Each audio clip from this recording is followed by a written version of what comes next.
نور کربلا۔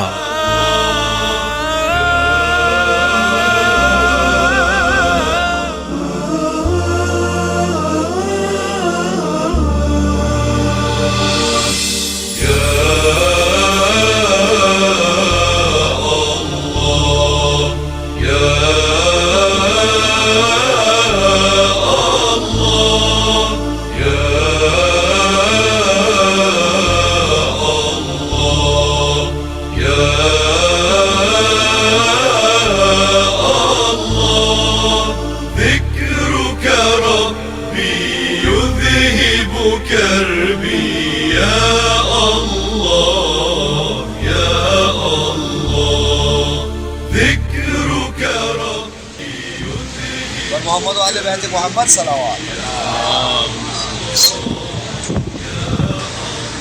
عربی میں کہتے تل کہتے ہیں گیلے، مجھے اخیام خیمہ کا اس کے ایسا ہی ہے یا خیمے۔ جناب سیدہ زینب سلمان اللہ علیہ اس لیے بھی آگے بڑھے اور کہاں سے بیوی نے دیکھنا شروع کیا کہ میرا بھائی ذبح کیا جا رہا ہے۔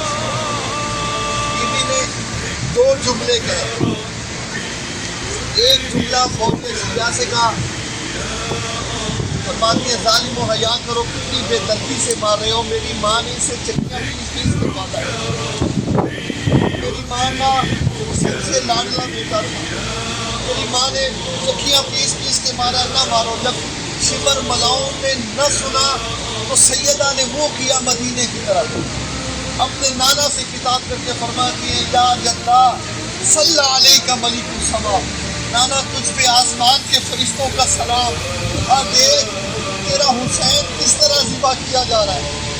یہ وہ جگہ تھی قلعہ زینبیہ جسے کہا جاتا ہے کہ جہاں پہ بیوی نے کھڑے ہو کے، یہ بالکل آپ بلڈنگ ہے، اس کی آپ اندازہ نہیں کر سکتے۔ جن لوگوں نے بلڈنگ سے پہلے چل کے دیکھا ہے اس بات سے تصدیق کی ہے کہ صرف 70 قدم کا فاصلہ ہے جہاں سے مقتل حسین علیہ السلام سے، جہاں آپ کا حسین ذبح ہوتے گئے اور سیدہ زینب 70 قدم کے قریب بھائی کو شہید ہوتا دیکھتی رہی۔ لیکن فرق ہے، ایک جناب سیدہ زینب صلوات اللہ علیہا اور جناب سکینہ صلوات اللہ علیہا۔ جناب زینب تو 70 قدم کے فاصلے تھی، لیکن حسین کی 4 سالہ سکینہ چند قدموں کے فاصلے پہ کھڑے ہو کے ماں کو ذبح ہوتی دیکھتی رہی۔ عزاداران مظلوم کربلا، آل محمد نے اس سرزمین کربلا میں سب کچھ قربان کر دیا، سب کچھ قربان کر دیا، صرف اس لیے کہ ہم تک دین پہنچ جائے، ہم تک اسلام پہنچ جائے۔ اتنی قربانیاں دی ہیں آل محمد نے کہ جس کا حساب ممکن ہی نہیں ہے۔ دعا ہے کہ خداوند متعال ہم سب کو صحیح معنوں میں دین مبین پر چلنے کی توفیق عطا فرمائے۔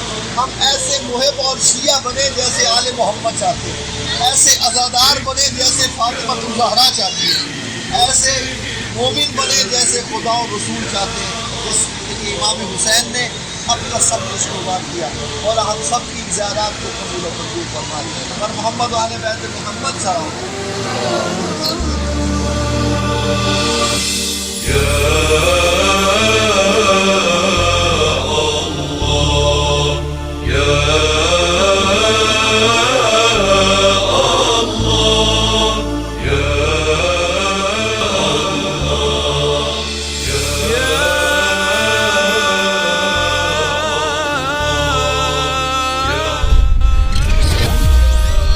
نور کربلا۔